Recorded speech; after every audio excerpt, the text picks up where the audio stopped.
Waalaikumsalam warahmatullahi wabarakatuh. Alhamdulillahilladzi arsala rasulahu bil huda wa dinil haqq liyudhhirahu 'ala dini kulli wa kafa billahi shahida. Asyhadu an la ilaha illallah wa asyhadu anna Muhammadan abduhu wa rasuluh la nabiyya ba'dah. Allahumma shalli ala sayyidina Muhammadin wa ala alihi wa ashabihi ajmain. Amma ba'du. Fa ya ibadallah usikum wa nafsi bittaqwallah. Hadirin yang mulia, mari kita awali dengan baca basmalah. Bismillahirrahmanirrahim. Bismillahirrahmanirrahim. Dengan niat karena Allah Ta'ala kita berkumpul, silaturahmi,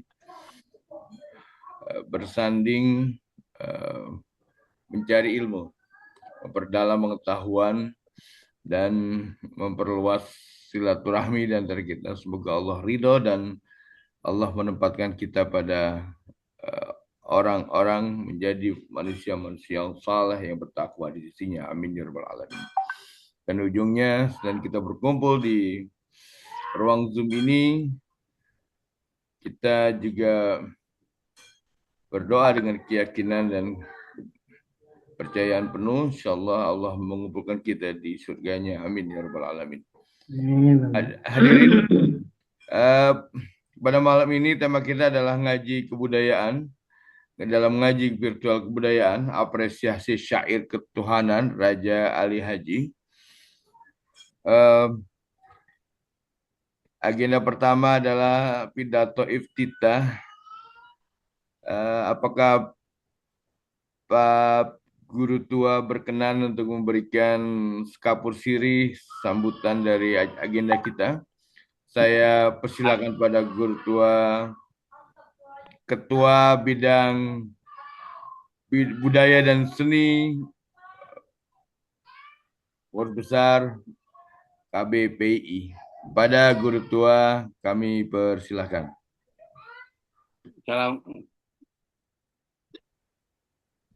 Assalamualaikum warahmatullahi wabarakatuh. Alhamdulillah kita jumpa dalam forum yang luar biasa ini untuk mengapresiasi syair-syairnya Raja Ali Haji. Kebetulan saya pernah ke tempatnya di Pulau Penyengat dan luar biasa memang auranya, daerah yang sangat soleh. Kemudian juga tempat yang begitu eksotik ya. Kalau kita datang dari Batam, nanti dari Batam itu akan nampak dulu Pulau Penyengat, ya, baru kita masuk ke Tanjung Pinang. Dan saya kira bahwa mengkaji tentang karya-karya Raja Ali Haji, khususnya Gurindam 12, ini membuat kita punya energi yang spesifik. Jadi puisi bukan belaka memiliki kekuatan makna pada teksnya, seperti analisis yang ada, analisis teks terhadap puisi, tapi puisi yang punya nilai kekuatan sebagai mantra, sebagai kekuatan spiritual yang luar biasa. Saya kira tepat dan kita sangat berhormat atas kehadiran Ketua Nusup yang berkenan sebagai narasumber. Ini sangat kompeten dan saya mengenal Ketua Nusup dari masih sama-sama remaja begitu. Beliau senior saya di di Universitas Mataram dan beliau guru yang begitu tekun mengajarkan dunia sastra atau susastra di kaum pelajar dan anak-anak dan generasi muda di NTB. Saya kira ini suatu kesempatan yang luar biasa, tapi mendalami Raja Ali Haji, baik tadi Gurindam 12 maupun karya-karya yang lainnya, saya kira ini merupakan suatu kesempatan yang luar biasa. Sayang sekali kita saya nggak sempat hubungi sultannya, mestinya sultannya ikut hadir, kawan kita, kawan baik sekali, Sultan Rio Lingga, untuk berhadir bersama kita. Tapi saya kira tanpa mengurangi itu tidak mengurangi tanpa mengurangi makna. Saya kira ini pertemuan luar biasa. Kita bisa jalan-jalan menuju suatu pemahaman yang sangat penting dalam susastra Indonesia. Para sahabat, saya kira ini kesempatan baik untuk kita merefleksikan diri, dan ini saya kira kesempatan kita untuk melihat Indonesia secara penuh. Dan kita tahu sendiri bahwa Kesultanan Riau Lingga ini memang menjadi bagian dari Indonesia kita, adalah kekuasaannya kepada Republik Indonesia, tapi dia tetap setia, tetap bersama kita dengan kekuatan kebangsaan yang luar biasa. Para hadirin, terima kasih atas kehadirannya, saya apresiasi. Mudah-mudahan semua bisa baik ke masa depan. Assalamualaikum warahmatullahi wabarakatuh. Waalaikumsalam warahmatullahi wabarakatuh. Terima kasih Guru Tua Gede Parma, Ketua Bidang Kebudayaan dan Kesenian PP KBPII. Baik hadirin yang mulia, terima kasih atas kehadirannya, dan wabil khusus pemantik diskusi kita, Tuan Guru Usup pada hari ini. Terima kasih sudah hadir, dan ini suatu hal yang luar biasa. Seperti kata Tuan Guru Gede Parma, beliau adalah orang yang sangat berkompeten untuk bicara tentang mengapresiasi syair ketuhanan Raja Ali Haji.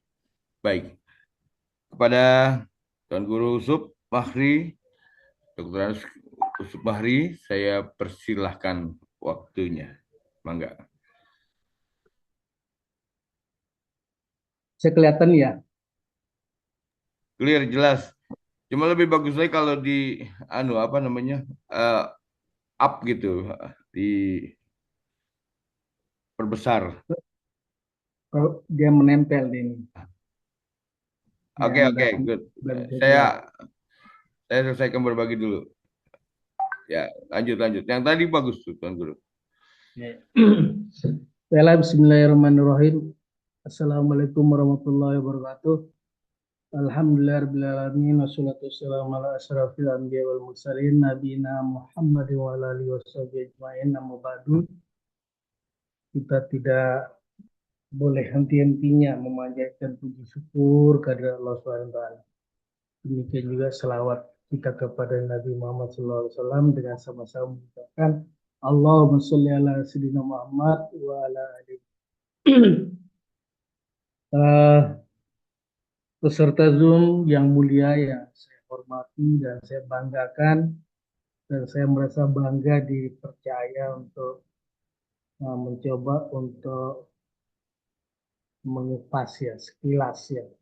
Karena saya rasa kita semua yang pernah belajar, pernah sekolah itu pasti sudah pernah mengenal namanya karyanya Raja Ali Haji yang namanya Gurindam 12 Pasang. Karena itu termasuk di dalam pelajaran. Sehingga kalau kita melihat memang banyak kajian-kajian orang tentang Gurindam ini dari berbagai sisi pandang mereka, dan mungkin saya juga ada sedikit nanti ada sisi pandang yang lain yang kemungkinan berbeda dengan yang lain.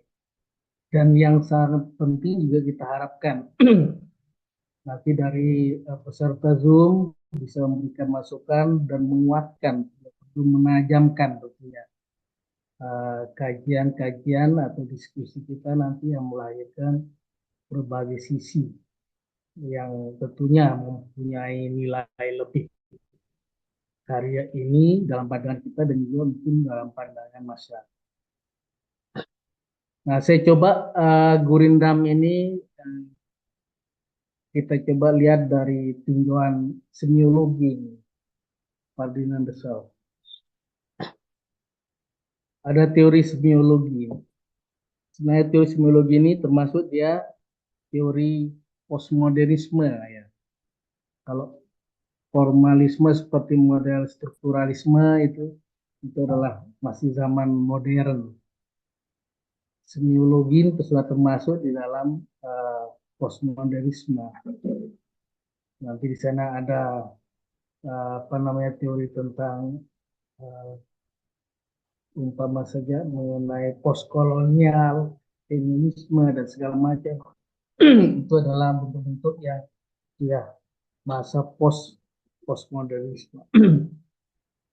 Nah, kita mengambil ini karena memang kajiannya adalah bahasa itu. Pendekatannya bahasa atau linguistik dalam studi pada suatu karya. Nah, pada dasarnya bahasa yang kita pakai sekarang ini sesungguhnya adalah tanda. Ya, nah, adalah tanda yang kita pakai sekarang ini. Makanya eh, secara keseluruhan kita penggunaan bahasa ini adalah penggunaan tanda. Mohon maaf, maaf dulu. Ada suara yang tidak penting ini. Ya, ya, ya, ya dulu. Ya, ya, mohon maaf. Ya, kita lanjutkan tentang pengarang. Ya, kita melihat jawab pengarang. Raja Ali Haji ini, ya, seperti sempat kita obrolkan tadi, beliau adalah lahir di Penyengat, Pulau Penyengat pada tahun 1809. Dia terkenal sebagai pujangga dan bukan saja pujangga tapi juga sastrawan, sejarawan maksudnya, terutama sejarah Melayu.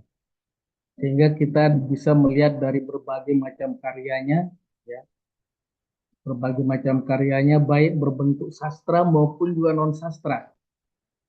Ya. Yang non sastra di sini ada sejarah Melayu dan ada juga di sini hukum dan politik. Makanya kalau kita melihat ini sepertinya kalau Sumatera itu berdiri sendiri dia sudah punya. Tentunya kalau kita melihat ini adalah hukum-hukum yang dibuat, yang dikonsepkan oleh Raja Ali Haji ini terkait dengan membangun negara. Jadi sudah siap sebenarnya kalau dia mau berdiri sendiri dan dia sudah mempunyai. Ya, jadi itu cukup banyak memang karya-karyanya. Kemudian berikutnya khusus untuk Gurindam, salah satu karyanya adalah karya sastra Gurindam. Ini disebut dengan Gurindam 12 pasal. Nah, ini diselesaikan oleh Raja Ali Haji ini pada tahun 1846. Beberapa catatan yang terkait dengan Gurindam ini, kelahiran Gurindam ini. Yang pertama, karena lahirnya itu karena sang pujangga melihat pentingnya tuntunan nilai dalam beragama untuk bagi masyarakat yang dianggap masih kurang memahami ajaran agama.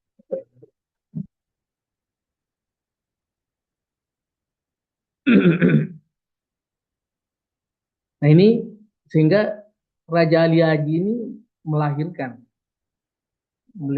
sebuah karya yang bisa menjadi pedoman. Lalu juga ada yang catatan bahwa karya ini lahir karena pengaruh gerakan koloninya yang dapat mengikis pandangan masyarakat terhadap ajaran agama Islam. Dan ada juga yang membuat catatan bahwa karya agung ini ya, yang dibuat oleh Raja Ali Haji ini dipersembahkan untuk istri tercintanya. Ini catatan-catatan yang terkait dengan kelahiran dari Gurindam. Selanjutnya, nah kita berbicara mengenai teori yang kita pakai. Sebenarnya teori ini hanya sekilas saja kita bahas. Kalau detail membicarakannya mungkin terlalu panjang, tapi sekilas saja. Artinya cara mengkajinya pun juga kita hanya bagian-bagian, ya bagian kulitnya saja dulu lah. Karena kalau lebih detail itu bisa berpanjang kalam. Kata semiologi ini merupakan pendekatan seperti atas bahasa atau linguistik dalam studi terhadap suatu karya, seperti halnya karya sastra. Semiologi ini ilmu tanda untuk melihat atau mengkaji karya sastra sebagai tanda yang bisa dikaitkan dengan makna tertentu atau fenomena kehidupan sebagai petanda Jadi dalam semiologi itu ada tanda, ada penanda. Ya. Penanda yang maknanya. Teorinya juga ini ada berlatar belakang teori strukturalisme sebenarnya dalam teori modern. Nah, strukturalisme ini mengkaji struktur dari karya sastra atau unsur-unsur yang ada di dalamnya yang berupa bahasa secara umum. Nah, bahasa ini di dalam sastra ada bunyi di sana, ada kata, ada kalimat. Nah, kalau di dalam dalam bentuk-bentuk sastra, karena ini termasuk dalam kategori puisi, kan? Nah, jadi namanya larik. Kemudian ada bait, ada paragraf. Nah, ada juga nanti pasal ini lagi. Nah, lalu itu sebagai penandanya. Lalu bukanlah maknanya sebagai tanda. Nah, itu kaitannya dengan sebelum. Kemudian ini saya coba mengkecil sekali lagi. Ini memang 12 pasal yang ada di dalam Gurindam Raja Ali Haji ini. Dan analisisnya saya coba ini sederhana. Dan nanti bisa dikembangkan, bisa kita pertanyakan bersama, kita jawab juga bersama hal-hal yang mungkin tidak tergambar di sini. Nah, naskah ini dapat dibagi menjadi 3 dimensi setelah saya, 3 bagian. Pertama, dimensi agama atau pedoman umum hidup. Ini kalau boleh dikatakan di bagian awal ini merupakan bagian pendahuluan gitu. Nah, dimensi ini tergambar pada pasal pertama. Nah, pasal pertama ini eh, ada 6 konteks yang tergambar di dalamnya. Konteks mengenal agama, kemudian kedua konteks mengenal 4 nilai yang tergambar di sana itu, tapi disebutkan kata makrifat di sana, tapi yang dimaksudkan tentunya ini. Ada syariat, ada tarekat, ada hakikat, dan makrifat. Kemudian yang keenam adalah konteks mengenal Allah. Kemudian konteks mengenal diri manusia. Kemudian konteks mengenal dunia, dan konteks mengenal akhirat. Nah, pada pasal ini sebenarnya gambaran umum saja. Gambaran umum dari secara keseluruhan kita lihat sebenarnya agama. Ini gambaran umum, maka disebut sebagai bagian pendahuluan pada pasal pertama, pasal 1. Ini dia sebagai pedoman hidup. Nah, lalu pada dimensi kedua,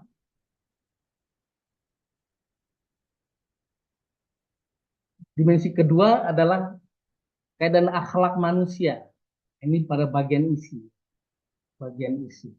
Nah, tadi itu saya sebut bagian pendahuluan karena sebenarnya di pasal pertama itulah gambaran dari nilai-nilai. Dalam hal ini agama. Kemudian di bagian kedua ini sekali lagi, ini berkaitan dengan akhlak, perilaku manusia. Ya, kalau kita berbicara akhlak ini bahwa Allah menurunkan manusia kan untuk mohon maaf, apa namanya, nabi itu dihadirkan oleh Allah di muka bumi itu bisa menjadi contoh, dia menjadi teladan berperilaku yang baik yang akan kita contoh. Nah, dimensi ini tergambar pada pasal 2 sampai ke 12. Tapi tidak semua bait di pasal 12 itu. Nanti ada 2 bait terakhir itu ada tambahnya sebagai penutup. Nah, ini saya sebutkan sebagai bagian isi. Di sini adalah tentang akhlak manusia. Nah, kalau kita coba lihat pada pasal 2 sampai ke 12 tergambar di sini. Pasal 2 ini konteks mengenal akhlak beragama Islam. Nah, di sini disebutkan tentang rukun-rukun Islam. Tergambar itu pada pasal 2. Lalu yang ketiga adalah konteks mengenal akhlak orang yang menjaga anggota badannya. Gambar itu. Kemudian pasal keempat, konteks mengenal akhlak memelihara hati. Itu tergambar. Kemudian pasal 5, konteks mengenal ciri bagaimana akhlak orang lain. Digambar. Kemudian pasal 6, konteks mengenal ciri akhlak orang baik.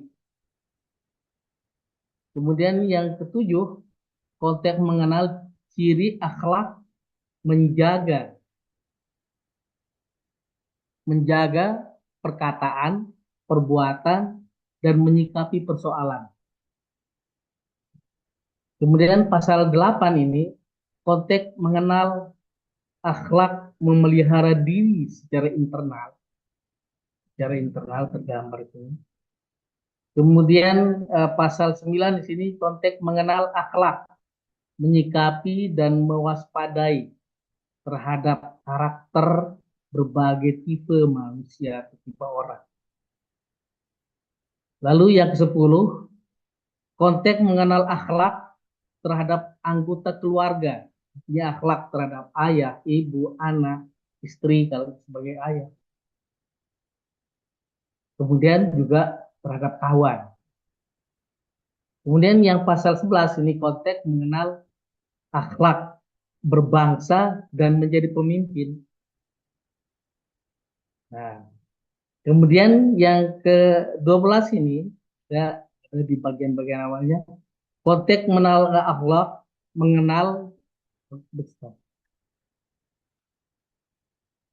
konteks mengenal akhlak yang bijak sebagai pemimpin, sebagai rakyat, kemudian sikap bijak kepada orang berilmu dan orang pandai. Nah, ini semua ini adalah terkait dengan akhlak, sikap-sikap manusia. Ya, jadi tergambar di dalam pasal 2 sampai pada pasal 12. Tapi di pasal 12 itu nanti di bagian akhir ada 2 bait itu berkaitan dengan sebagai penutupnya, kalau kita menyebutkan penutup itu. Di sana itu ada tentang kematian dan akhirat. Kemudian yang bagian kedua, bagian ketiga ini, dimensi yang ketiga, tentang kematian dan akhirat atau ganjaran manusia. Ini termasuk bagian penutup. Ini dimensi ini tergambar pada bait terakhir dalam pasal 12. Ya, jadi pasal 12 ini ada 2 bait terakhir itu tentang konteks mengenal dimensi tentang kematian misalnya disebutkan, dan yang bait terakhir ada dua larik di sana tentang akhirat, ganjaran. Nah, jadi kalau kita mencoba melihat seperti yang tadi itu, jadi ada 3 ini, ada pendahuluan, ada isi, penutup. Bagian pendahuluan tentang ajaran, nilai-nilai, itu dalam hal inilah agama. Kemudian yang kedua tentang akhlak manusia. Lalu yang terakhir ketiga ini adalah ada tentang akhirat. Artinya ganjaran yang kita terima sebagai manusia dari apa yang sudah kita lakukan, gitu. Akhlak-akhlak yang kita lakukan. Kira begitu. Nah, kemudian apa catatan sebagai rekomendasi, kita coba lihat. Yang pertama, sekali lagi ada 3 dimensi pedoman. Ada pedoman itu agama, kemudian ada akhlak manusia, kemudian ada akhirat atau ganjaran. Jadi sekali lagi ada pedoman, ada tindakan manusia, sikap manusia, lalu ada balasannya gitu. Ada ganjarannya. Nah, kalau kita buat seperti itu. Ada pendahuluan, ada isi, ada penutup. Kalau kita coba bagi seperti itu. Kemudian ada 2 pola penuturan dalam dalam Gurindam ini. Ada yang disebut dan pola kausalitas, ada sebab akibat. Jadi sebab akibat digambar di dalam larik-larik dari Gurindam ini. Kemudian 2 aspek sasaran di sini, ada bentuk seruan dan bentuk juga larangan tergambar dalam. Kemudian ada juga catatan yang menarik bahwa tidak disebutkan memang secara tersurat tentang nabi, ya, sebagai teladan. Kalau kita berbicara dengan akhlak kan, bahwa Nabi itu kan apa namanya, kita kita mengenal Nabi itu sebagai suri teladan, tetapi tidak digambarkan dia di sini tentang Muhammad sendiri gitu. Nah, maksudnya di sini yang semaksudkan, eh, namun yang diungkap adalah nilai akhlak dalam ajaran agama yang terimplementasi dalam kehidupan manusia, serta memiliki dampak langsung nyata dalam kehidupan. Sehingga pada bait terakhir pasal 12 disebutkan bahwa akhirat itu nyata. Artinya, sebab dari akhlak manusia akan berdampak atau berakibat langsung pada diri manusia. Bila berakhlak baik, akan menerima ganjaran keberuntungan. Namun bila berakhlak tidak baik, akan menerima kerugian atau malapetaka. Oleh karena itu, ajaran agama Islam adalah memang ajaran yang nasional sekali. Mengapa? Dia memang akan seperti yang tadi. Nah, kalau kita membaca dari masing-masing bait itu dalam laras-larasnya itu sudah jelas ini perbuatan, maka ini akibatnya.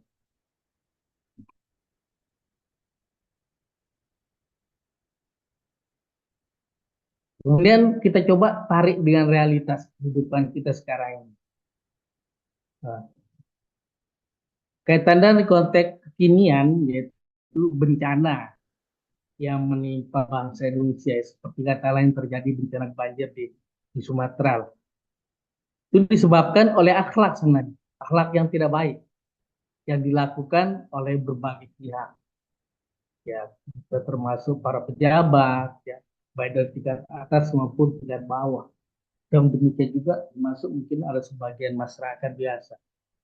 Nah, karena akhlak tidak baik ini sesungguhnya yang menyebabkan terjadinya banjir itu. Ya dalam segala hal. Inilah yang dimasukkan, makanya di dalam lar terakhir kalau kita perhatikan dalam apa namanya,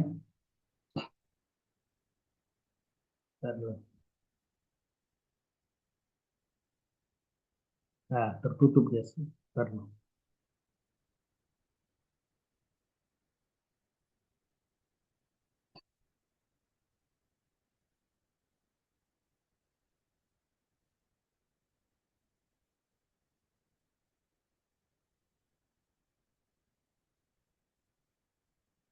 akhirat itu terlalu nyata. Nah, kalimat akhirat itu terlalu nyata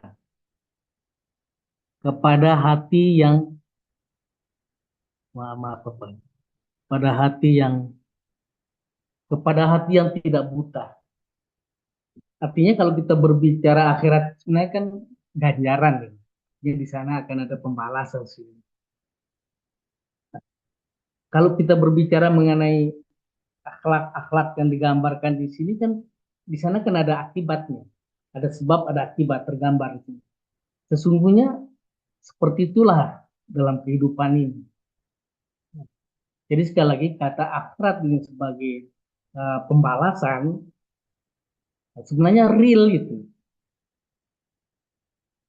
Nah, kalau akhirat yang kita sebutkan adalah akhirat di kemudian hari, ya nanti kita melihat tentunya di akhir zaman itu apa namanya, pada pada saat kita sudah masuk dunia akhirat. Tapi artinya akhirat dalam hal ini adalah uh, dampak dari apa yang kita lakukan. Kalau kita sebut, kalau misalnya ada orang menyebutkan akhirat kecil, ya, atau kiamat kecil dan segala macam istilah. Nah, itu adalah nyata gitu. Nah, seperti yang kita kemukakan tadi, Pak Mas. Sebenarnya apa yang terjadi di bangsa ini jelas disebabkan oleh itu akhlak manusia yang tidak baik, ya terhadap sesama, ya terhadap lingkungan.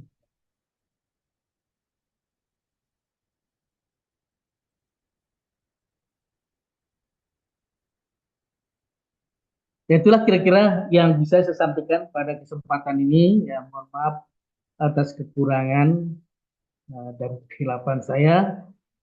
Assalamualaikum warahmatullahi wabarakatuh.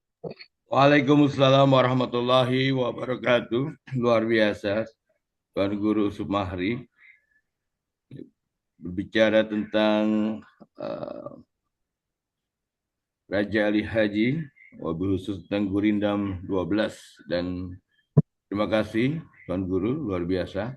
Gurindam 12 ini jadi bukan sekedar karya sastra klasik, tapi juga adalah kitab nasihat kehidupan yang mengajarkan tauhid, adab, ilmu, dan tanggung jawab sosial.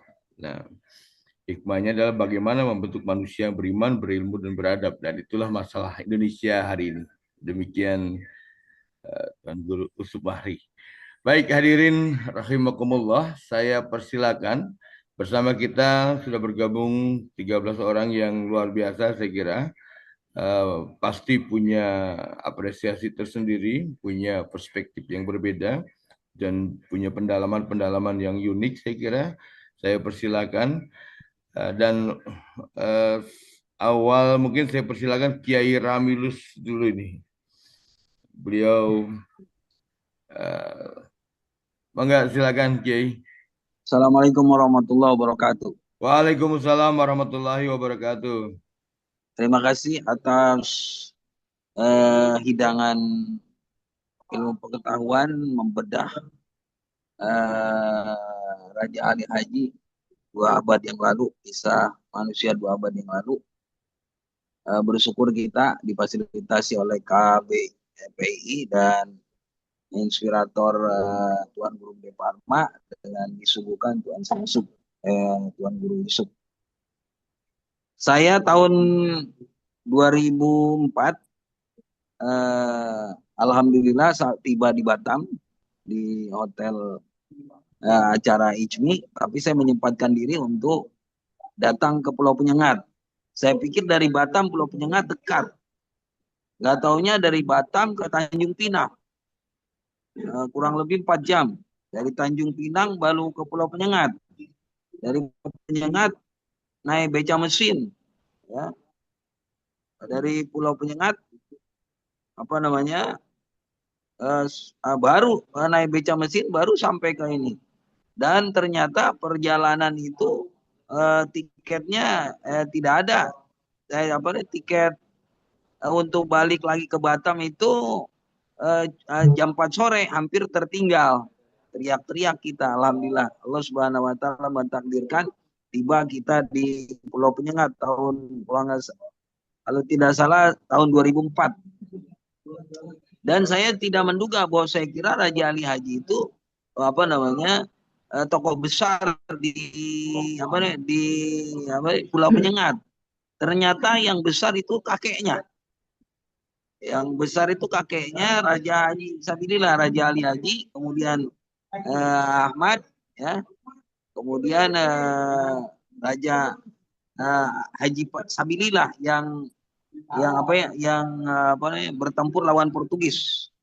Ini ya, yang menarik daripada yang Raja Ali Haji ini adalah dia menciptakan ya di tahun 1846 ini mengenai Gurindam 12 yang nasihatnya luar biasa ya.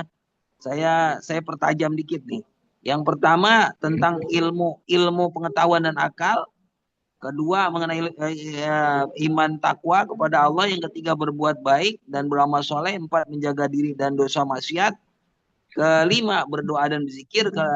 Kemudian keenam menjaga lidah perkataan. Kemudian ketujuh menjaga hati dan niat. Kemudian 8 berbuat adil dan jujur. 9 amanah dan kepercayaan. 10 berbuat baik kepada orang lain.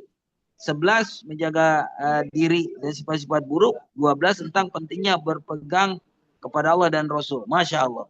Luar biasa. Ini Raja Ali Haji ini meresum daripada nilai-nilai Qurani. Nilai-nilai Qurani yang luar biasa menjadi jalan kebangkitan.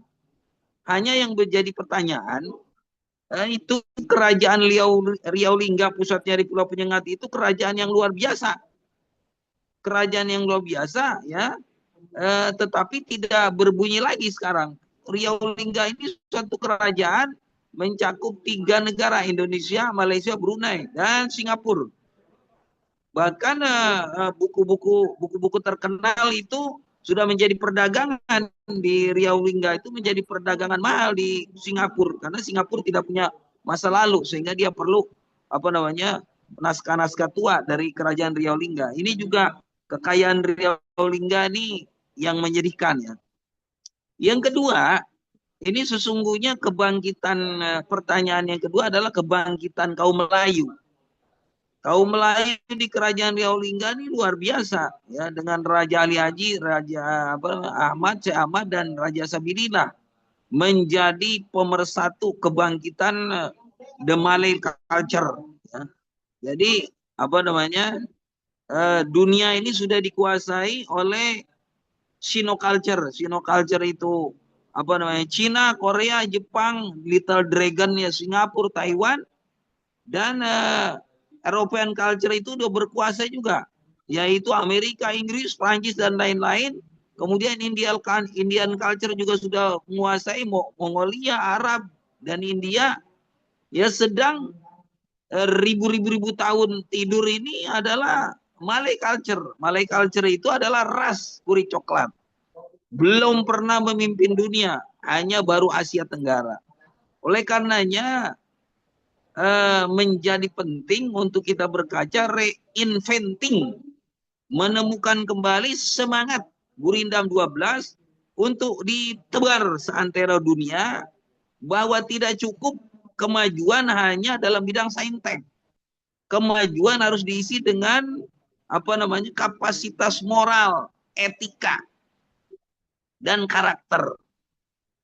Barat selama 200 tahun menguasai dunia telah gagal memberi contoh akan kebangkitan manusia. Justru kebangkitan ilmu pengetahuan itu tidak equal, tidak ekuivalen dengan kebangkitan karakter akhlak. Buktinya penjajahan masih berlangsung. Oleh karenanya sangat penting ini kita mengangkat kembali semangat Gurindam 12, yaitu dalam simbol kemajuan bangsa-bangsa Melayu, untuk kita senantiasa tidak bosan-bosan dan tidak jemu-jemu untuk mengkader generasi muda Melayu. Saatnya sebelum kiamat tiba bahwa the Malay culture we are reinventing to the renaissance in the world. Saatnya menemukan kembali kebangkitan kaum Melayu, dan sebagaimana disampaikan oleh Syekh Nagib Alatas bahwa memang Melayu inilah yang menjadi harapan kemajuan bangsa-bangsa di dunia. Ini menjadi penting sebab di tengah situasi seperti ini Barat telah gagal mencerminkan dirinya sebagai simbol daripada kemajuan dan peradaban. Saya kira itu renungan sedikit buat kita, dan semoga Gurindam 12 ini yang pasal-pasal mencerminkan dari iman, takwa, ilmu pengetahuan sampai akhlak dan karakter betul-betul menjadi semacam tali pengikat ya, tali pengikat supaya negeri kita NKRI tidak cerai-berai.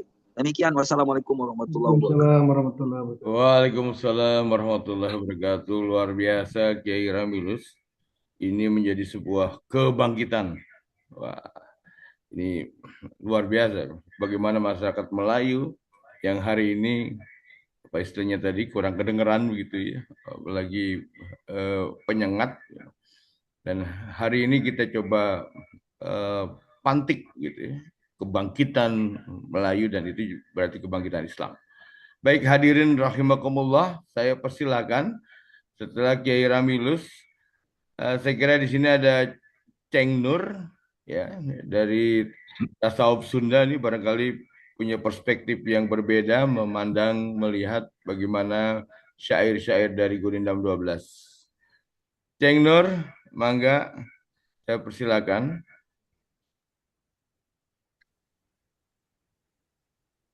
Baik, Assalamualaikum warahmatullahi wabarakatuh. Waalaikumsalam Waalaikumsalam warahmatullahi warahmatullahi wabarakatuh. Terima kasih kepada guru semuanya dan para pecinta sastra Melayu.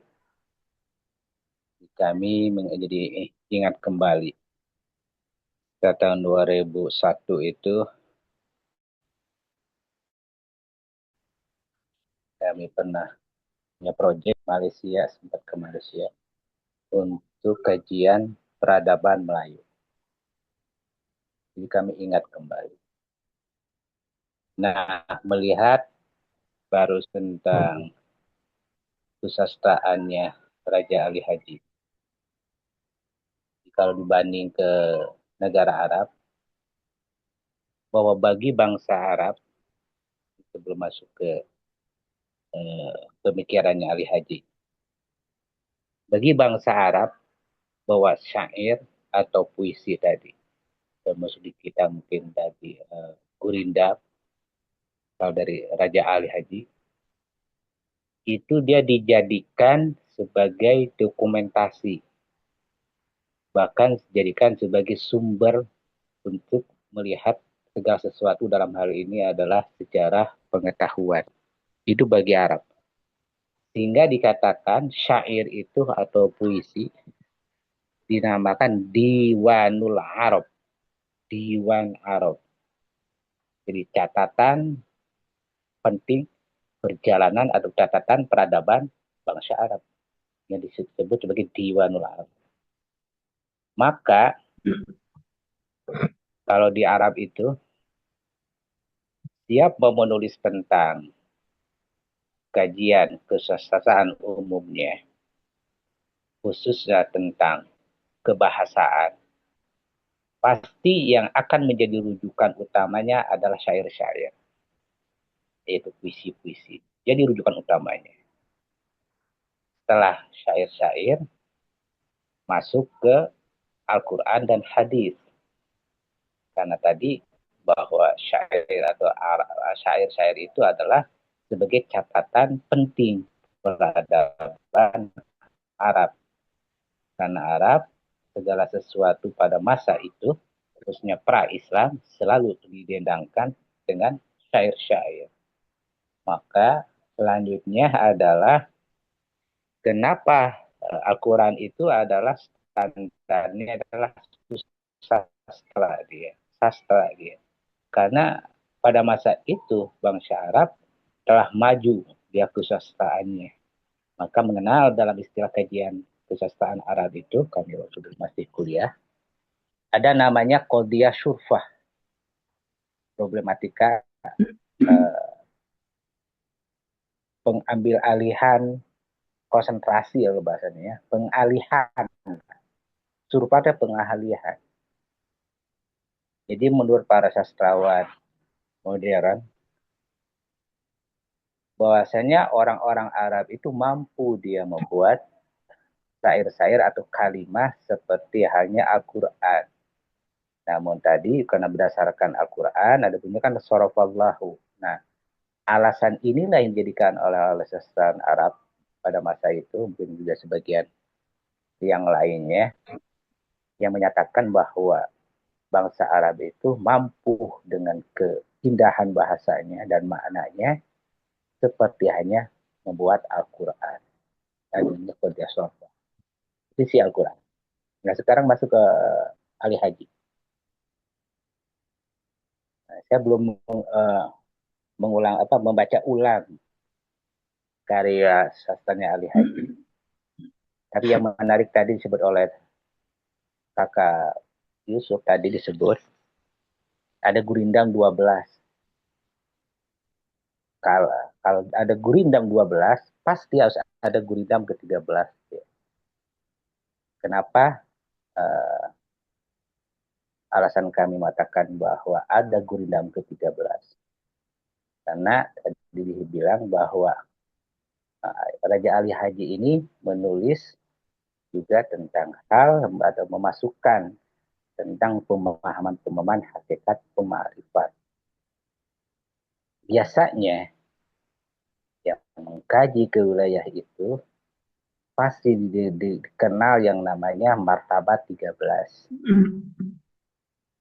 Martabat 13. Namun kepiawaiannya Raja Ali Haji tidak menyebut martabat yang ke-13. Karena martabat 13 itu adalah murni pribadi. Murni pribadi istilahnya tidak bisa disampaikan dalam bentuk tutur kata. Tapi hanya bisa dilakukan, diwujudkan nyata khususnya adalah dalam kehidupan. Maka Raja Ali Haji tidak menulisnya Gurindam yang ke-13. Jadi bagi siapa yang mau menulis tentang Raja Ali Haji kusastaannya, dikajilah Gurindam yang ke-13-nya ini. Gurindam 13-nya ini adalah bagaimana kalau dalam Al-Quran ketika Siti Aisyah ditanya, ya Aisyah, kaifa khuluqun Nabi, bagaimana ya Aisyah, bagaimana akhlaknya Nabi ini? Kana khuluquhul Quran, akhlaknya Al-Quran. Nah, berarti kalau kita ingin mengetahui bagaimana Gurindam ke-13-nya, kita lihatlah bagaimana kehidupannya Raja Ali Haji ini. Kehidupan yang nyatanya dalam bersusastra. Nah, kalau setelah melihat, atau mungkin kalau kita telah lewat dalam sejarah, tapi kami yakin pasti ada catatan-catatan kecilnya yang tidak sempat terpublikasi. Atau mungkin dalam bentuk manuskrip yang Gurindam yang ke-13-nya ini. Nah, barang siapa tadi itu, kalau kita mau mengusung tentang bagaimana bangkitnya peradaban Melayu, ya itu yang Gurindam ke-13-nya ini. Jadi siapapun orangnya yang mau meneliti dan selanjutnya adalah ingin merealisasikan tentang nilai-nilai kemelayuan. Nah, tapi tanpa dia menemukan manuskrip yang ke-13-nya, maka kami yakin akan dia berjalan tanpa ruh, akan dia bergerak tanpa spirit dia. Persis seperti hanya kejadiannya akan kembali ulang seperti hanya Melayu, kalau juga Melayu, akan kembali lagi mengulangnya seperti yang Melayu yang sekarang saja. Karena ruhnya adalah sumber utamanya adalah di martabat 13 ini. Yang tidak dipublikasikan, mungkin tidak dipublikasikan ya, atau mungkin nanti kalau sahabat-sahabat yang pernah meneliti satu manuskripnya, nah yang ke-13 inilah yang harus dikaji dia. Yang mana bahkan tidak menyebut hal ini. Tapi itu sudah dalam bentuk laku dia. Nah, kami yakin pasti Sultan Ali Haji itu menulis hal ini, walaupun dengan bahasa dari pendekatannya semiologi, dia mungkin akan kebaca ini, pesannya yang martabat yang ke-13 ini. Oleh karena itu, dengan harapan besar, kita bisa menemukan manuskrip-manuskrip yang belum terpublikasikan, dikaji. Itulah akan membuka sosok sebenarnya siapa Ali Haji ini. Maka betul, beliau ini adalah terlahir di daerah Penyengat, sebelum ada dikatakan. Terus kalau selesai dari Penyengat, kemana dia pengetahuan yang martabat ke-13? Gurindam yang ke-13-nya adalah kalaulah ada penerusnya atau anak ideologinya lah boleh katakan masih ada, nah itu harus kita tanya dia. Di manakah Gurindam yang ke-13? Nah, kami yakin, kenapa alasan tadi kami yakin?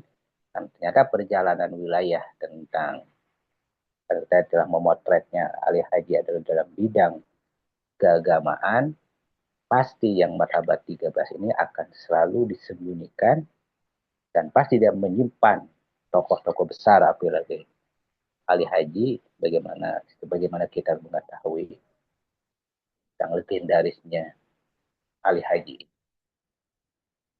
Nah, saya kira yang akan yang membedakan termasuk yang membedakan antara tadi disebut oleh Kiai Ramilus peradaban yang lainnya tadi dikatakan, karena yang mutiara yang tersembunyi inilah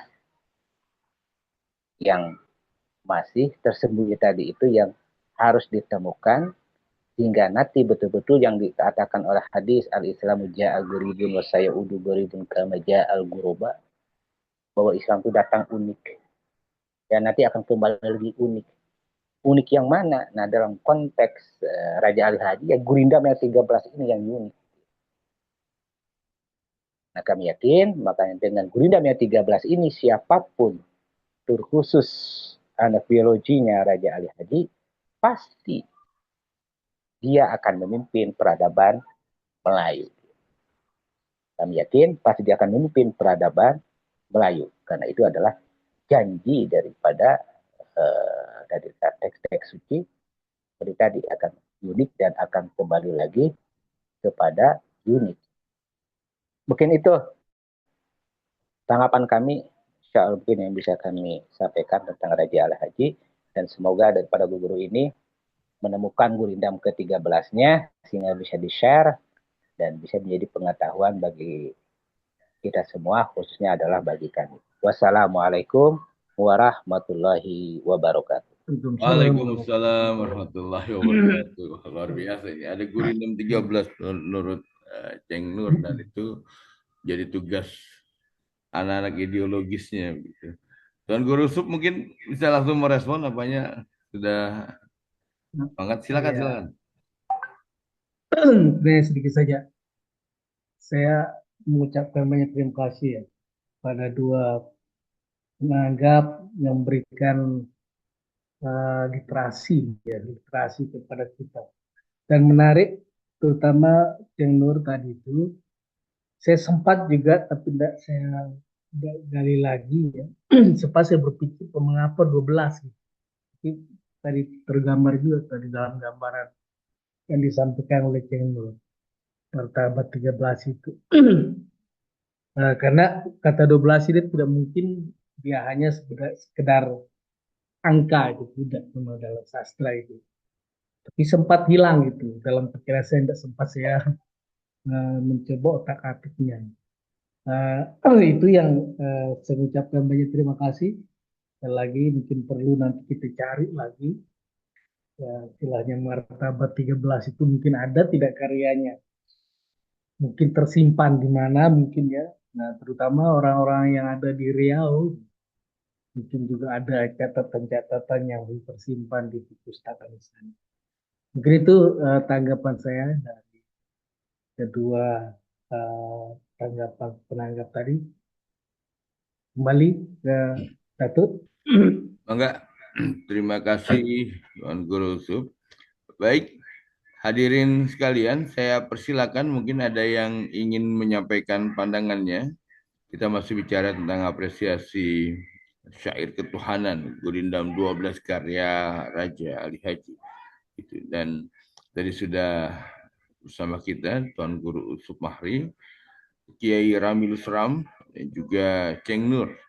Ini sebuah pandangan-pandangan yang sangat menarik tentang syair-syair ketuhanan, dan kita masuk juga pada diskusi tentang bagaimana mozaik pujanggaan ini bisa menjadi batu untuk lompat kebangkitan peradaban Melayu Islam gitu. Dan ini menjadi sebuah PR bagi kita semua. Kepada hadirin saya persilakan, mungkin ada yang ingin disampaikan kembali bersama kita. Ini hadir Pak Edi Budi ini. Ini Pak Edi Budi, Kanda Edi dari KPPI. Kemudian ada Ibu Nuning Wibra.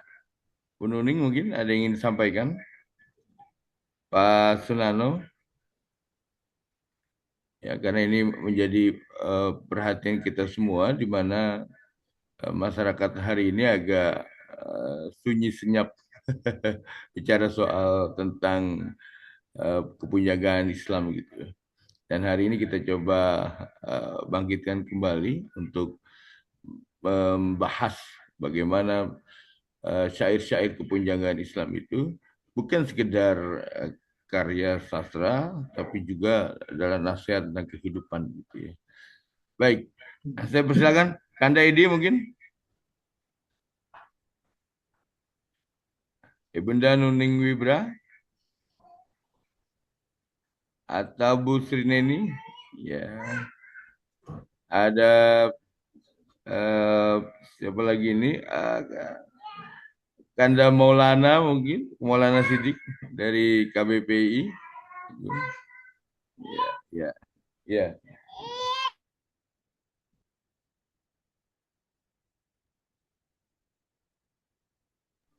Baik, ada yang baru masuk ini, Kang Rian mungkin, Rian Hamzah.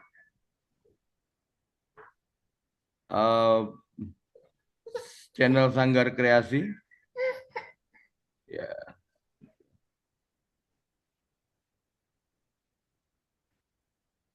Baik, hadirin, kita sedang membahas apresiasi syair ketuhanan dari Bang Rian Hamzah sudah on the spot ini. Alhamdulillah, apa kabar Bang Rian?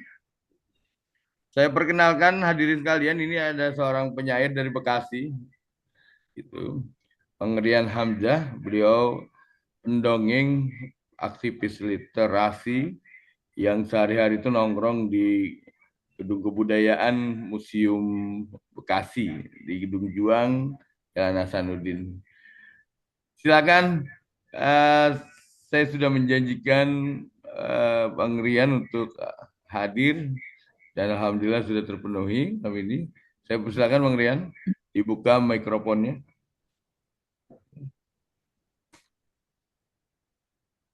Ya, Bang Rian ini seorang penyair.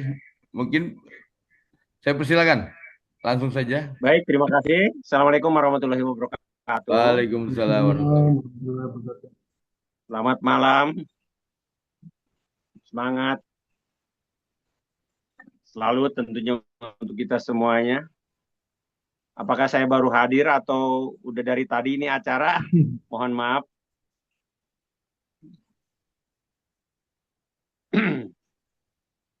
Apa masih mendengar suara saya?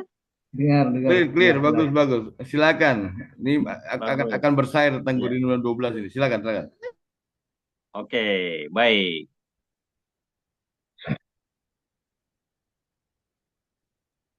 Saya akan membacakan dari karya almarhum Raja Ali Haji.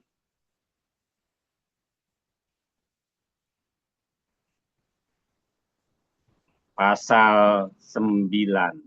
Mana pasal 9?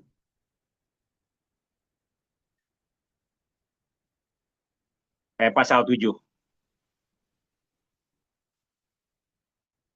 Tapi coba saya akan seruling dulu.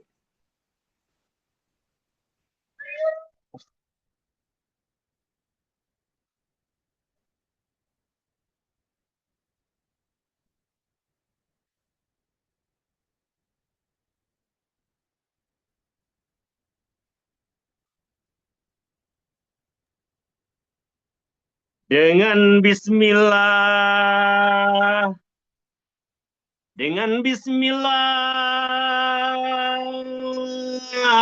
aku mengucap pada semua yang hadir di dunia maya walaupun di dunia nyata. Assalamualaikum warahmatullahi wabarakatuh. Waalaikumsalam warahmatullahi wabarakatuh. Ini sebuah karya dari almarhum Raja Ali Haji. Pasal 7.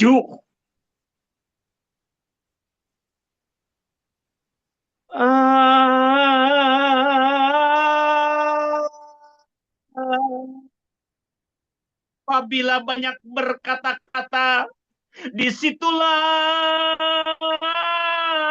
jalan masuk dusta. Apabila banyak berlebih-lebihan suka, itulah tanda hampirkan duka. Apabila kita kurang siasat, itulah tanda pekerjaan hendak sesat. Apabila anak tidak dilatih, jika besar bapaknya letih.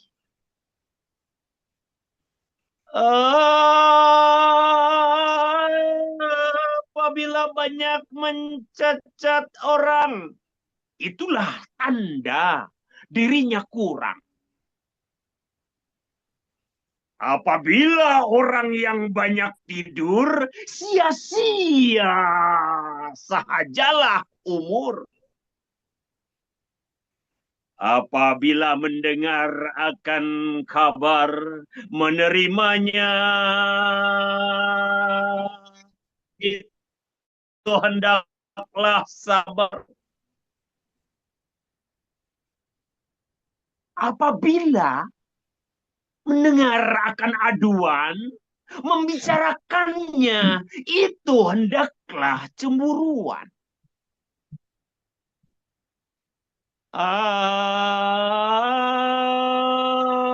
Apabila perkataan yang lemah lembut, lekaslah segala orang mengikut. Apabila perkataan yang amat kasar, lekaslah orang sekalian gusar.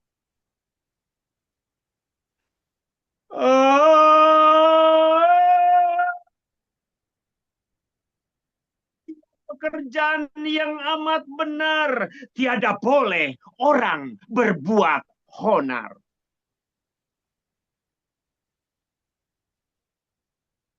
Dengan istri dan gundik janganlah alpa, supaya kemaluan jangan menerpa.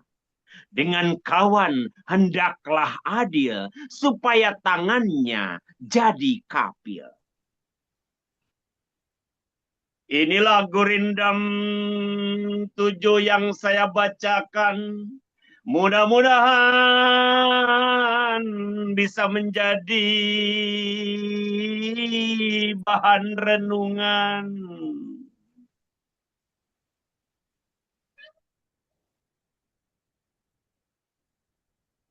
Udah masuk sudah sedikit.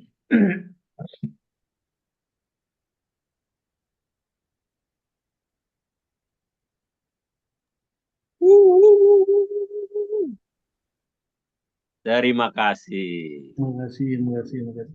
Insya Allah.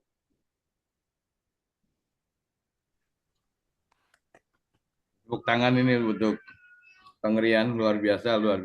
Terima kasih Bang Rian, persembahannya malam ini. Yeram, apa udah open mic? Harusnya saluang itu, saluang harusnya bagus. Makasih. Saluang. Gede Parma, silakan. Apabila kita mengikuti Barat, kita pun akan tersesat. Apabila kita mengikuti Mekah, kita pun akan berkah dan selamat.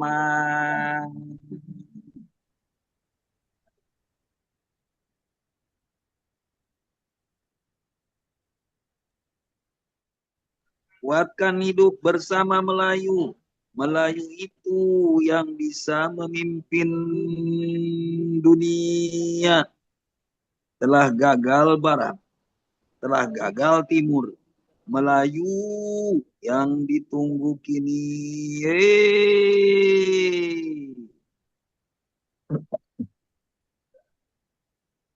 Rabbi anta maksud, waridhoka matlub, anta mahabbatak wa ma'rifatak. Sekian gurindam ke-13. Kami sampaikan dari generasi muda, Raja Ali Haji. Wassalamualaikum warahmatullahi wabarakatuh. Waalaikumsalam warahmatullahi wabarakatuh. Luar biasa. Kira. Guru tua silakan. Saya bacakan gurindam kelima, karena itu gurindam ketujuh. Ini gurindam pasal kelima, Raja Ali Haji. Jika hendak mengenal orang berbangsa, maka lihatlah kepadanya budi dan bahasa. Jika hendak mengenal orang yang berbahagia, sangat memeliharakan yang sia-sia. Jika hendak mengenal orang yang mulia, lihatlah kepada kelakuan dia. Jika hendak mengenal orang yang berilmu, bertanya dan belajar tiadalah ia jemu. Jika hendak mengenal orang yang berakal, di dalam dunia selalu mengambil bekal.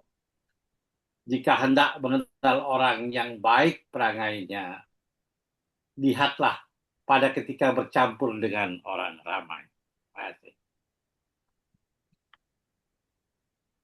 Silakan dilanjutkan. Luar biasa, dahsyat sekali Tuan Guru tua Parma. Gitu. Nah, hadirin,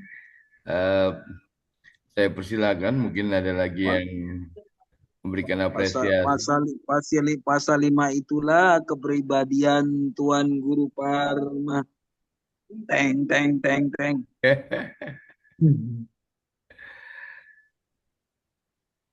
Baik, silakan. Saya membuka ruang ini seluas-luasnya bagi apresiasi terhadap syair ketuhanan Raja Ali Haji. Bang Rian, mungkin ada lagi? Itu Ibu Siap, Nuning, siap. Ibu Nuning pembaca puisi. Bangga, Bu Nuning, silakan. Ibu Nuning Wibra. Kami persilakan. Silakan di open mic. Baru open kamera. Open mic-nya belum, Bu.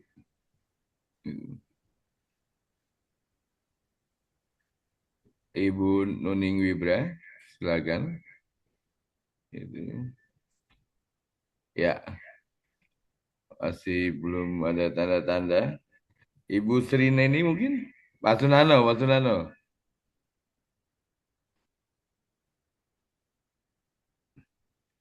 Ini Kanda Sunano. Absen dulu ini. Gimana?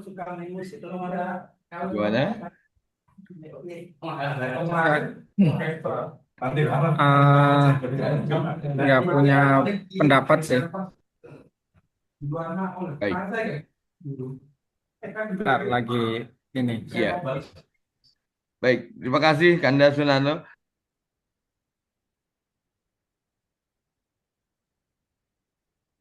Ibu Nuning silakan. Sudah open mic. Assalamualaikum warahmatullahi wabarakatuh. Waalaikumsalam warahmatullahi wabarakatuh. Saya menjadi pendengar yang baik aja. Besok mau belajar buat puisi yang baik. Begitu, baik. Iya. Hadirin, bila tidak ada lagi apresiasi yang ingin sampaikan, saya persilakan Tuan Guru Usup Mahri untuk menyampaikan epilognya dari diskusi kita malam ini. Tuan Guru Usup Mahri, silakan melakukan closing testimoni. Enggak.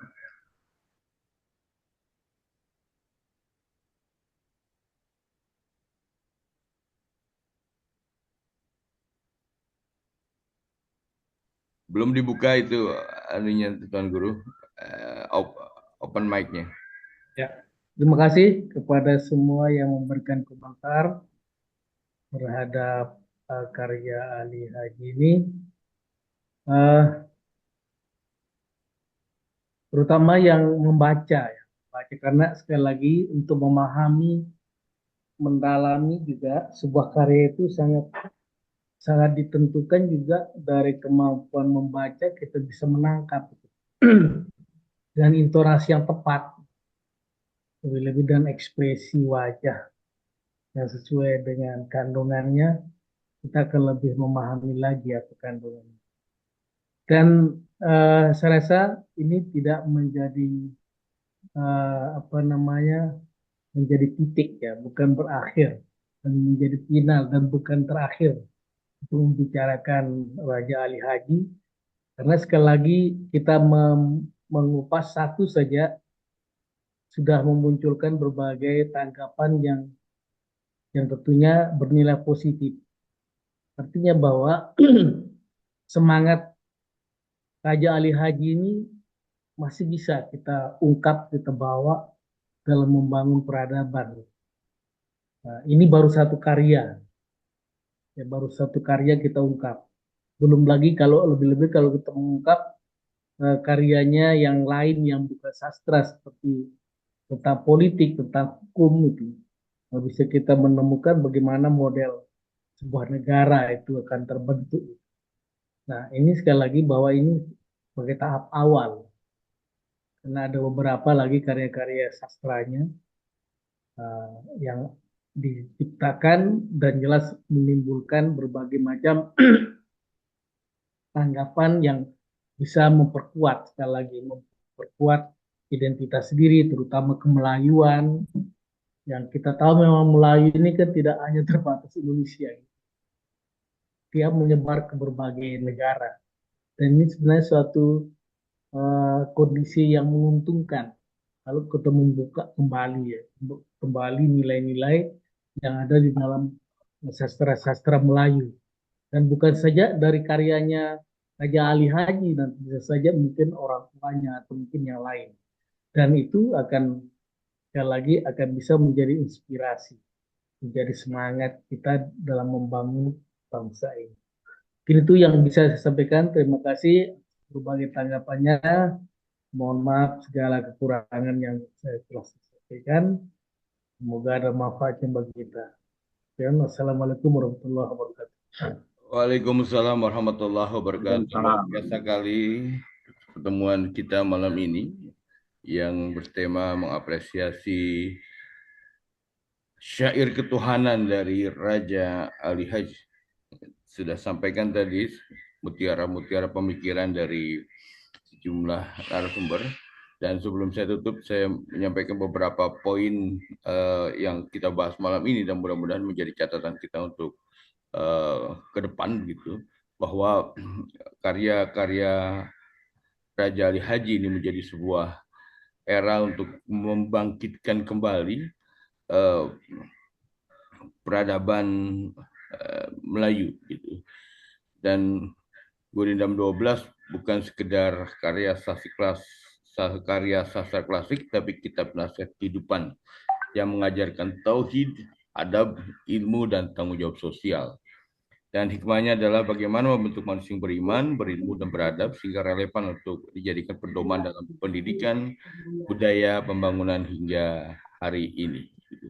Demikian, mari kita tutup dan saya ucapkan tutup puisi. Ini baru puisi. Lanjut. Puisi terakhir. Gaske. Takkan hilang Melayu. Aku mengembara ke timur dan barat. Aku saksikan zaman kini kegagalan manusia dan kemanusiaan terjadi. Manusia hanya menjadi robot dan zombie. Homo hominidus. Jasad rohani hampirlah pupus. Wahai segala makhluk berkesadaran, bangkitlah, rebut masa depan, tinggalkan debu di tanah Melayu. Ambil apinya, hingga takkan hilang Melayu, memancar sinar peradaban kesana kemari. Semoga ridho ilahi selalu menyertai. Terima kasih. Amin, amin. Luar biasa ini. Bang Rian mungkin nutup dengan puisi lagi. Biasanya anu nih, pancingan dari Kiai Ram itu. Ya, nampaknya Bang Rian sudah niup suruli. Tapi suruli belum kelihatan Bang Rian. Belum Nggak kedengeran. bisa masuk suara seruling. Suara surulinya nggak masuk. Agak lebih dekat mungkin.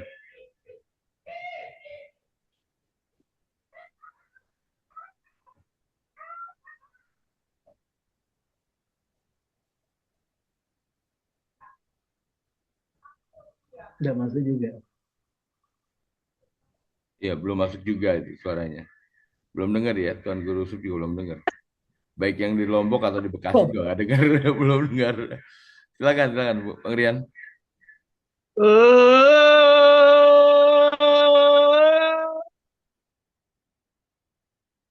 Demande.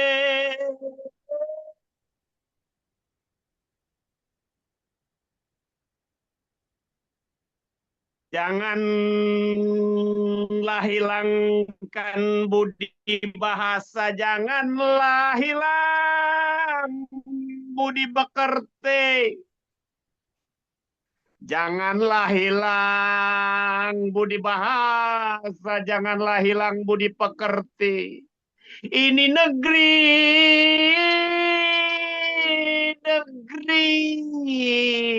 loh jinawi. Bila kita menghilangkan bahasa, bila kita menghilangkan budi pekerti, hilang sudah negeri ini. Karena perilaku yang tak menentu arah dan tujuan. Onde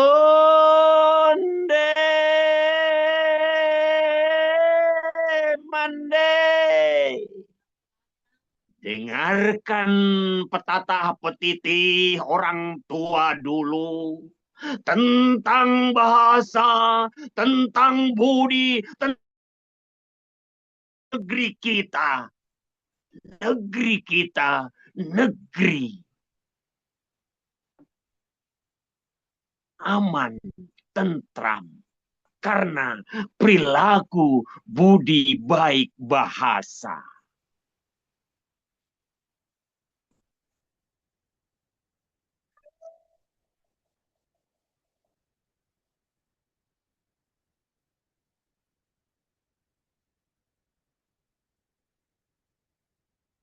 Baik, terima kasih. Terima kasih. Terima kasih. Luar biasa nih Bang Rian Hamzah. Terus berkarya, semangat terus dan insya Allah akan menjadi catatan ibadah di sisi Allah Subhanahu Wa Taala. Saya mau tanya sebelum, tapi ditutup Bongkol duluan. Saya mau tanya sama Kak Tuhan Yusuf. Silakan. Kak Tuhan, saya lihat ada beberapa kajian sastra itu diterjemahkan pakai Yulia Kristeva. Sebelumnya kan Kak Tuhan menyampaikan dengan Bartes dan malam ini dengan De Saussure, Ferdinand De Saussure. Ada nggak beda misalnya melihat teks puisi ya, teks sastra dengan Yulia Kristeva atau Bartes atau apa namanya atau De Saussure atau yang lain-lain dari semiotika yang lain. Tapi yang setidaknya yang pernah disampaikan Kak Tuhan kan Bartes ya dengan metode Roland Barthes. Nah malam ini kan dengan metodenya De Saussure. Tapi saya kemarin ada diskusi gitu, dia membedahnya dengan Yulia Kristeva sama si Umberto Eco. Ada nggak bedanya hasil dari kajian para ahli semiotika ini? Ya, pada dasarnya ya karena sama-sama semiotika ya sama ya. Hanya nanti istilahnya kan ini pola membedahnya ya, pola mungkin mencincangnya gitu ya. Ada seperti Roland Barthes itu kan dia penggal-penggal. Nah, ada yang langsung dia perkata langsung. memberikan artinya mengkajinya gitu, kata per kalimat gitu. Nah, sebenarnya kalau konsep dasarnya ya sebenarnya kan ada penanda, ada petanda kan. Ada hal yang disampaikan, ada bendanya, ada maknanya, ada artinya. Nah, pada dasarnya kan sama itu. Tapi sekali lagi cara-caranya untuk membedahnya itu ya kadang-kadang berbeda yang dilakukan gitu. Tapi pada dasarnya akan sama yang ditemukan. Karena sekali lagi kalau dia berangkat dari teks yang sama, sesungguhnya tidak terlalu jauh berbeda. Karena temanya sesungguhnya kan sama gitu. Ada sih memang juga akan muncul ya mungkin istilahnya tafsiran-tafsirannya lain walaupun dari objek yang sama gitu. Namun secara utuh tentunya tidak akan berbeda. Sekali lagi masing-masing eh, para ahli ini sebenarnya Iya. kan caranya membelahnya itu yang berbeda. Ya, seperti yang tadi ada mungkin membelah berdasarkan eh, bait-bait itu, ada mungkin juga berdasarkan temanya juga. Ada juga langsung berdasarkan makna masing-masing kata. Nah, itu Hmm. pola-polanya yang menyebabkan berbeda antara satu dan lainnya walaupun sama-sama kajian besarnya itu adalah teori semiotika. Itu kira-kira yang Kan bisa kita. misalnya kalau kita lihat yang malam ini misalnya melihat misalnya hubungan apa sintagmatik dan paradigmatik di dalam karya Ya, itu misalnya. Di mana sintagmatiknya, di mana paradigmatiknya misalnya. Atau misalnya lihat kedudukan apa signifikasi daripada bunyi misalnya kan. Maka ini banyak pembagiannya nih siapa ya. si Ferdinand Makanya itu Saussure. sebabnya saya katakan tadi hanya sekilas saja kan terkait dengan itu. Yang kita bahas ini sebenarnya ada hubungan dengan stagmatik dan paradigmatik yang terutama yang dikaitkan dalam pandangannya Ferdinand de Saussure itu. Karena ada hubungannya dengan apa namanya teori struktural itu. Teori struktural yang itu adalah teori dasarnya lalu berkembang dalam teori postmodernisme bentuknya namanya semiotika. Terus sebenarnya kan semiotika itu ya memang bahasa itu adalah semiotik. Nah, tapi nanti pada pemikirannya dulu itu disebutkan struktural, melihat struktural. Dasar-dasar apa namanya unsur-unsur yang ada di dalam teks. Ini bahasa. Bahasa itu ya terdiri dari ya tadi itu ada bunyi.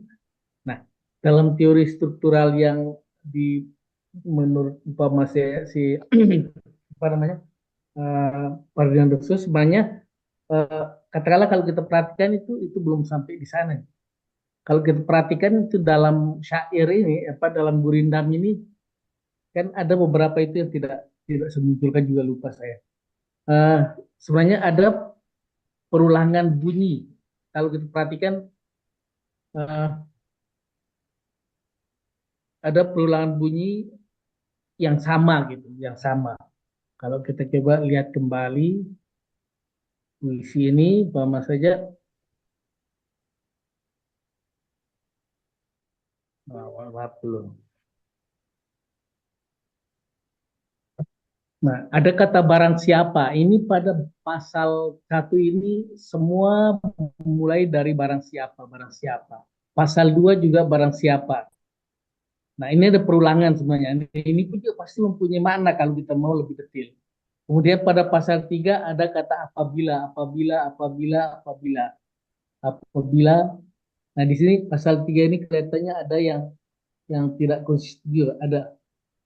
Ada pada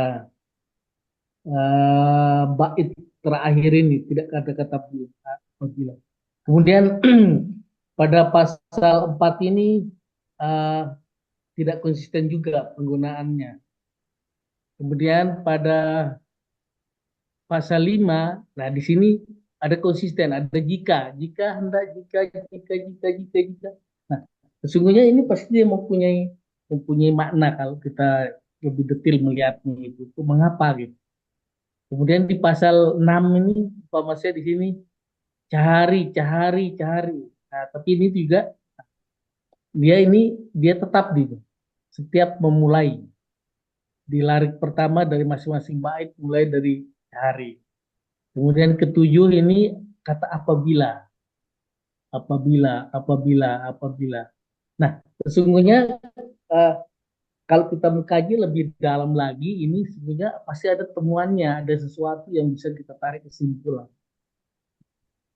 Itu sekali lagi unsur bahasa. Kalau kita lihat secara detail, nanti hubungannya dengan konteks teori struktural, ya, dan hubungannya juga lagi dengan semiotika. Itu pasti tanda.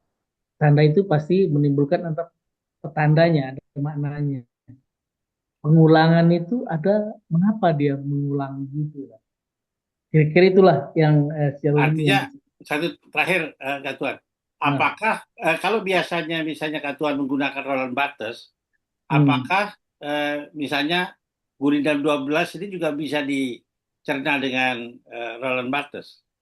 eh, nah memang begini ya, kalau Roland Barthes itu memang cerita panjang dia itu, ciri khasnya ya, ciri khasnya, tetapi juga tentang tanda gitu kan.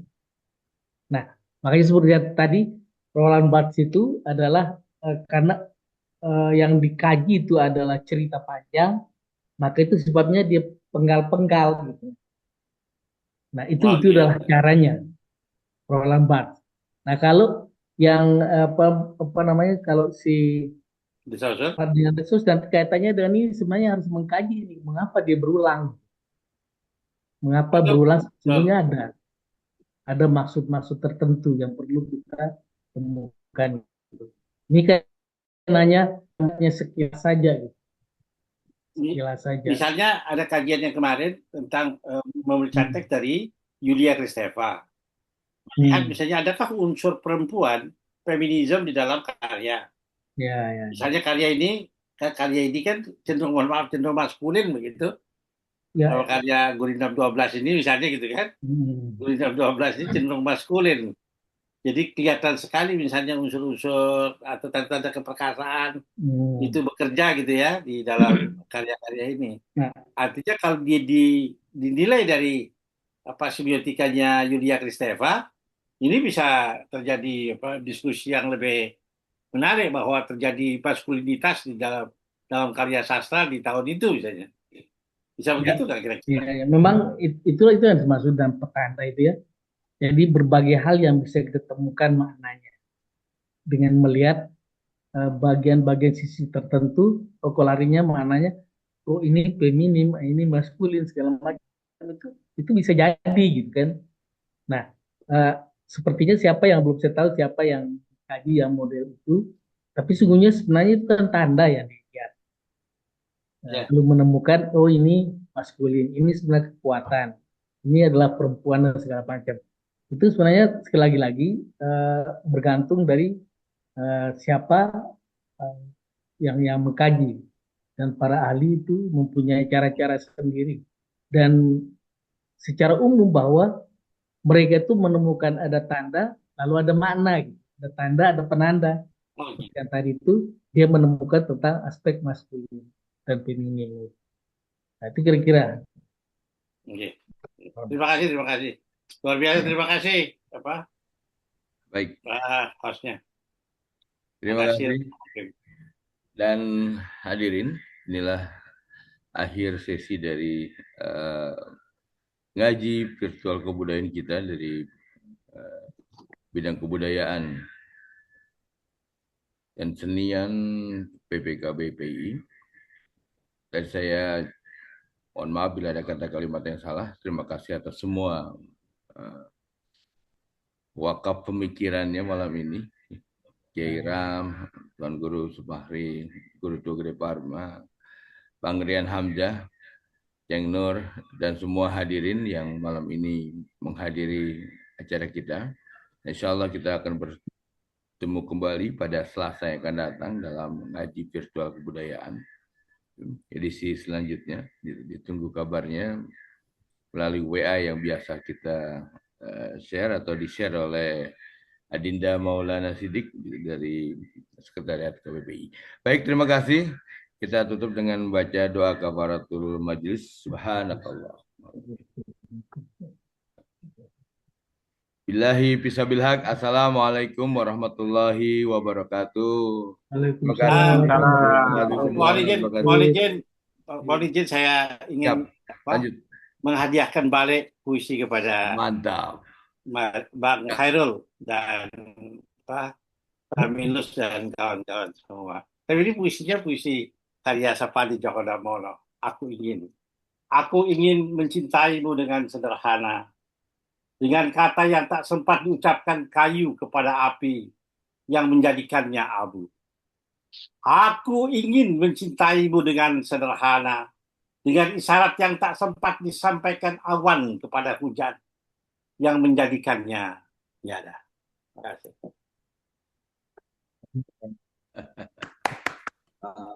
Luar Tuhan, biasa. terima kasih. Terima kasih. Terima kasih. Ya, mantap. Baik, Hidup terima Tuhan. kasih. Kalau dengan demikian kita tutup saja ya. Terima kasih Tuan Guru, terima kasih. Saya tutup Ya, 98. sama-sama. Ya. Assalamualaikum warahmatullahi wabarakatuh. Waalaikumsalam warahmatullahi wabarakatuh. Warahmatullahi wabarakatuh.